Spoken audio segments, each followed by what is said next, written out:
GMNA uses artificial intelligence for generated speech, visuals, and production. AI-generated content may contain errors. Please verify important information before making decisions or taking action.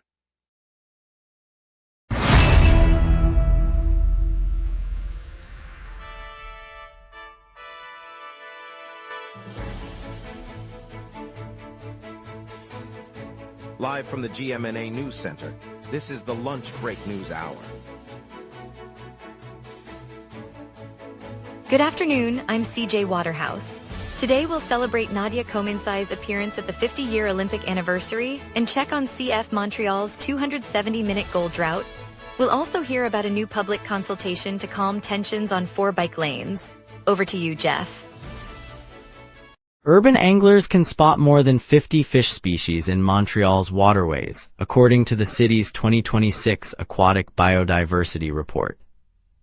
The report notes that northern pike, walleye, and largemouth bass are among the most commonly caught species by Montreal anglers. Citizen science volunteers logged over 8,000 sightings last year, contributing to the province's updated fish population map for the St. Lawrence and tributaries. We've got a vibrant day ahead, with music, art, and plenty of community stories, so lots to get to. Let's begin. Good morning, Montreal. Nadia Comaneci will join officials at Montreal's Olympic Stadium on August 1st for a ceremony marking the 50-year anniversary of the 1976 Games, celebrating her historic Perfect 10. Ramai Gaudreau has the full story. Inside the iconic Olympic Stadium, crowds gather as the city marks 50 years since the 1976 Summer Games. Today, former Romanian gymnast Nadia Comaneci steps onto the track, joining officials and former athletes for a commemorative ceremony. The event, scheduled for August 1st, features speeches, a tribute video of the Games, and the lighting of a special torch. Comaneci's presence recalls her groundbreaking Perfect 10 on the balance beam, a moment that defined those Games and cemented her place in Olympic history. Organizers say the ceremony will also honor volunteers and the legacy of the venue. The atmosphere is celebratory, with banners fluttering and fans chanting in both French and English. A live orchestra will perform the 1976 opening theme as the crowd watches. Ramai Gaudreau, GMNA News, Olympic Stadium. CF Montreal endures a 270-minute scoring drought in MLS, prompting the club to search for ways to revive its attack. The slump comes as the season reaches its critical stretch. Matthew Lachance has the full story. The club's last goal came in early June, and since then the forward line has gone more than 4 full matches without finding the net. In total, the team has logged 270 minutes of MLS action without a strike, a stretch that has left the coaching staff tinkering with lineups and chasing new options in training. Fans watching from the stands and the broadcast can see the frustration as chances slip past and the ball ends up in the opposition's half. The organization says it's reviewing its tactical approach and will look to inject fresh ideas ahead of the next fixture. They travel to face Toronto FC on Thursday, hoping the new plan will finally end the drought. Matthew Lachance, GMNA News, Montreal. Montreal has opened a public consultation to address ongoing conflicts on 4 contested bike lanes, seeking community input to improve cyclist and motorist coexistence. Nadia Bellafuel has the full story. City officials have opened a public consultation to address the friction that's been simmering on 4 bike lanes across the island. Mayor Martinez Ferrada said the goal is to find ways for cyclists and motorists to share the road more peacefully. Residents are being asked to share their experiences and suggestions through online surveys and town hall sessions scheduled over the next few weeks. The consultation will focus on the lanes that have drawn the most complaints, looking at everything from lane markings to traffic signal timing. City staff will compile the feedback and use it to shape possible adjustments before any changes are made soon. Nadia Bellafuel, GMNA News, Montreal. Greg Joy will return to Montreal's Olympic Stadium on July 31st, 2026, sharing memories of his iconic 2-meter 23-centimeter silver medal jump with his daughter. Ramai Gaudreau has the full story. At Montreal's Olympic Stadium, Greg Joy stands beside his teenage daughter, looking up at the same sandpit where he cleared a 2.23-meter bar on July 31, 1976, earning a silver medal. Today, July 31, 2026, the father-daughter duo walk the track while he recounts the crowd's roar and the moment the bar fell away. He points to the old chalk lines and the spot where the bar once hung. His daughter asks what it felt like, and he describes the surge of adrenaline as he cleared the height, a memory still revered by his generation. The visit links past and present for spectators. Ramai Gaudreau, GMNA News, Olympic Stadium. Montreal's 21-year-old Alexis Bossé has launched Livio, a new social platform aimed at curbing endless doom scrolling, offering users built-in limits to reduce time on addictive feeds. Colette Barbeau has the full story. At 21, Alexis Bossé unveiled Livio, a new social media platform built right here in Montreal to put a stop to the endless feed. The app forces users into short, timed sessions, then pauses the scroll until they choose to return. Bossé says the design came after months watching friends waste hours on typical feeds that never end. Livio's interface shows a single post at a time with a clear timer that limits how long each view lasts. Early testers report they spend far less time online, and the startup hopes the model will catch on as an alternative to the continuous scrolling of larger networks. Colette Barbeau, GMNA News, Montreal. We'll hear how over 7,000 large animal collisions were reported on Quebec roads and what it means for drivers. We will be right back. Watch the local sunset tonight at 6 p.m. for all your local Montreal news. Good morning, Montreal. More than 7,000 collisions involving bears and moose were recorded on Quebec highways in 2025 as animals searched for food, raising safety concerns among experts. Ramai Gaudreau has the full story. More than 7,000 collisions involving large mammals, primarily bears and moose, were logged on Quebec highways during 2025. Wildlife officials say the animals were drawn onto roadways in search of food, increasing the likelihood of vehicle strikes. The spike in incidents prompted experts to warn drivers about heightened risk, especially during early autumn when foraging intensifies. Provincial transportation authorities confirmed the tally, noting that most crashes occurred on rural corridors linking major cities. Researchers highlighted that the surge reflects both expanding wildlife populations and seasonal movements toward agricultural fields. They recommend heightened vigilance and reduced speeds in known crossing zones to protect both motorists and the province's iconic fauna throughout the province. Ramai Gaudreau, GMNA News, Montreal. 4 individuals assaulted 2 SPVM officers after a police intervention in Villeray, St. Mitchell Park Extension on the night of Sunday, July 26. The incident left officers injured. Ramai Gaudreau has the full story. At around midnight on the night of Sunday, July 26 into Monday, July 27, Montreal police entered a block in Villeray St. Mitchell Park Extension. 4 individuals confronted the 2 officers, striking them and forcing a retreat.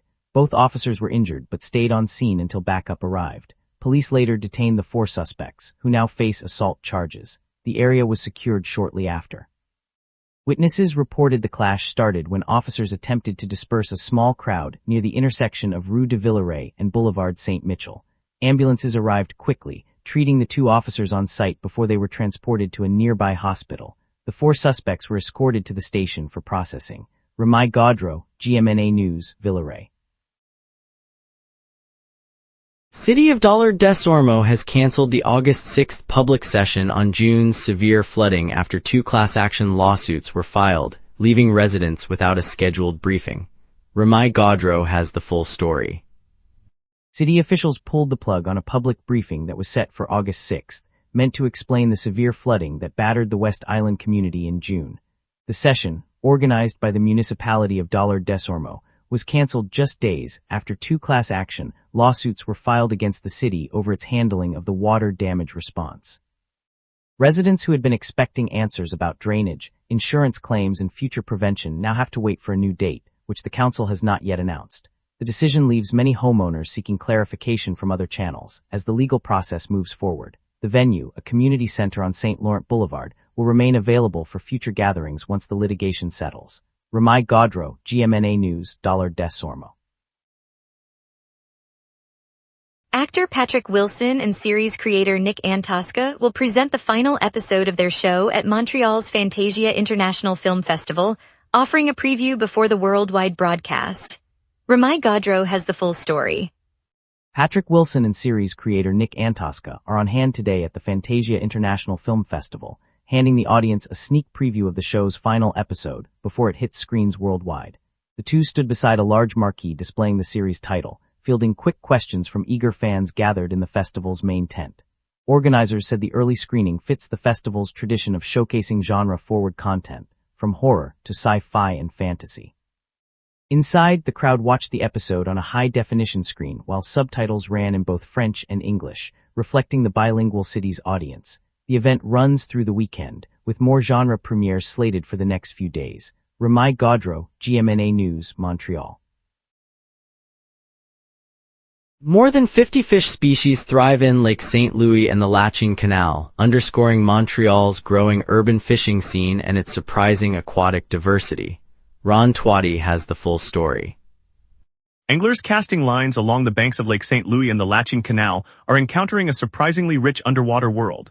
Experts confirm that more than 50 distinct fish species call these urban waterways home, ranging from largemouth bass and northern pike to smaller minnows and catfish. The calm surface belies a bustling ecosystem that thrives amid the city's concrete edges. Local anglers say the variety keeps the sport fresh, drawing newcomers each weekend as the season warms. Conservation groups note that the mix of native and introduced species reflects both natural resilience and careful water quality monitoring. As the city's shoreline fills with rods and reels, the waterways prove they're more than a commuter route, they're a thriving fishery. Matthew Lachance, GMNA News, Lachine Canal. Now let's turn to the weather for a quick look at this afternoon's outlook. A weak low-pressure trough slides east under a fast northern jet, setting the stage for a warm, dry afternoon.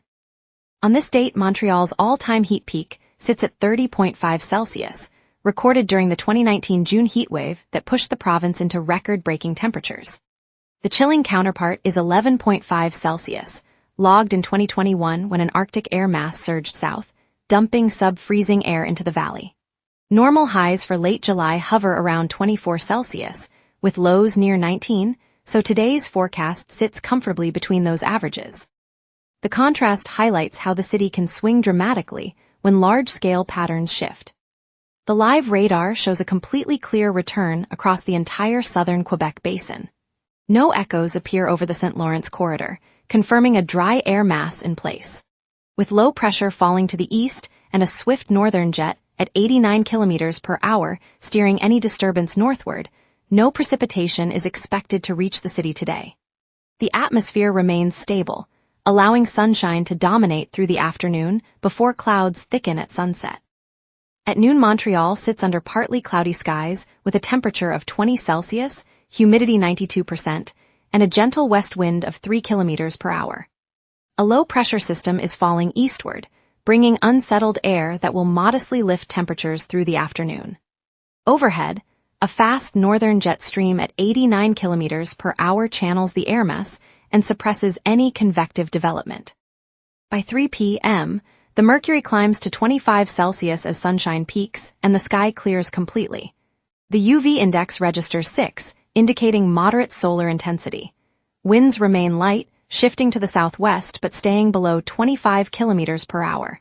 As the sun lowers, cloud cover builds, and by 7 p.m., the temperature steadies at 25 Celsius under an overcast canopy. No weather alerts are in effect, so the public can focus on the evolving cloud pattern. Looking ahead, Saturday stays warm with a high of 27 Celsius and a low of 19, but thick clouds keep the day overcast. Sunday's high drops to 26 with a low of 22, and a 60% rain chance brings steady showers in the afternoon. Monday repeats a high of 27 and a low of 19, while drizzle dominates and rain probability climbs to 70%. Tuesday clears with a high of 27 and a low of 18, offering a dry spell. Wednesday returns to a high of 28 and a low of 18, yet a 55% rain risk adds showers late afternoon. The slow-moving low-pressure system over the Great Lakes supplies the periodic moisture. And that's your weather. Remember, the lunch break is also available as a podcast. Listen anytime on iHeartRadio or wherever you get your podcasts. Up next, traffic updates for The Rush, a preview of tonight's Yalla Habibi concert and the Canadiens' roster dilemma. We will be right back. Watch the local sunset tonight at 6 p.m. for all your local Montreal news. All major routes are flowing smoothly this morning. Autoroute 15 eastbound, Boulevard St. Laurent, and Rue St. Denis report no slowdowns, and the downtown core is clear. With no accidents or construction reported, drivers can expect typical travel times to the office. The real story will be the post-lunch surge. Around 1 o'clock, the eastbound lanes of Autoroute 15 and the DeCarry tend to thicken as commuters head home, and Rue Sherbrooke often sees a queue near the McGill campus. If you're heading toward the plateau, keep an eye on Avenue du Parc, where a seasonal resurfacing project will begin later this afternoon. On the transit side, the metro and bus networks are operating on schedule, no delays to note. So far, the morning is uneventful, but plan for a modest build-up after lunch, especially on the main arteries into downtown for most commuters. Osheaga Music and Arts Festival erupts at Parc Jean-Drapeau today, a 3-day blockbuster with headliners like Lorde and 21 Pilots, so you can soak up the city's biggest summer soundtrack.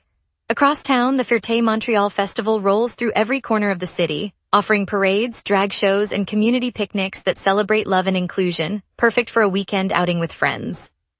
If you're looking for a high-energy night for adults 21 and over, Yalla Habibi MTL brings the party to Bordel Boutique Bar and Eatery in the Gay Village, where the beats and the vibe keep the summer heat alive. And mark your calendar for the 1st of August when Ariana Grande lands at the Bell Center for her Eternal Sunshine Tour, promising a pop spectacle that will dominate the conversation for weeks. That's today's must-see lineup, plus a taste of what's coming up. And now here's Jason with sports. Off-season moves heat up in Montreal as the Habs plot roster twists and new faces. The Habs are at a crossroads with defenseman Arbor Eksekej, weighing whether to retain, trade, or let him walk as the salary cap crunch looms. At the same time, goaltender Samuel Montembeault welcomed a new baby, adding a personal milestone that could boost his focus heading into training camp. Montreal's blue line sits deeper than ever, forcing GM Kent Hughes and President Martin St. Louis to look beyond past performance when shaping contracts and call-ups. Meanwhile, new Laval Rocket head coach Daniel Jacob inherits a roster reshaped by last season's moves, giving him a fresh canvas to develop the next-gen defense core. The front office is weighing Kirill Marchenko's price tag, questioning whether a king's ransom aligns with the Habs' long-term plan. The debate echoes the Brett Kulak deal, prompting analysts to compare outcomes and gauge how much draft capital the Canadiens are willing to sacrifice for immediate impact. Steve's Music Store on St. Catherine Street in downtown Montreal has closed its doors after 61 years of serving the city's musicians. For generations, the shop stocked guitars, drums, keyboards, and the gear that turned bedroom rehearsals into stage-ready performances, becoming a gathering place for budding artists and seasoned pros alike. The decision came as rising rents and the surge of online retailers squeezed its margins, leaving the beloved retailer with no sustainable path forward. Its shuttering marks the end of a cultural landmark that helped shape Montreal's vibrant music scene, from indie bands to classical ensembles. Montreal loses more than a store. It loses a community hub that reminded us all that a city's soul sings in its local shops. Stay tuned as we break down the Quebec judge's decision on a $31.5 million abuse settlement. We'll be right back. Coming up tonight at 6, the local sunset. Your neighborhood, your city, your news. From City Hall decisions to the stories happening right on your street, we cover what matters most to Montrealers. Join us tonight at 6 p.m. on GMna for the local sunset, Montreal's evening newscast. The annual Osheaga Music and Arts Festival kicks off July 31st through August 2nd on St. Helens Island, offering a packed lineup of emerging and headline acts across multiple stages. Crowds are expected to swell as the city celebrates summer with music, visual art, and interactive experiences. Carl Dumont is there. Carl Dumont. Thanks CJ Waterhouse. The sun is low over St. Helens Island, painting the park's green lawns in amber as throngs of festival goers spill onto the pathways of Parc Jean-Drapeau. Around me, the main stage throbs with a blend of electronic beats and soaring guitars, while a second stage tucked beneath a canopy of neon-lit art installations pumps indie folk into the evening air. The scent of grilled corn and spiced falafel mingles with the salty breeze off the St. Lawrence, and bright murals flicker between food trucks serving poutine, sushi, and vegan tacos.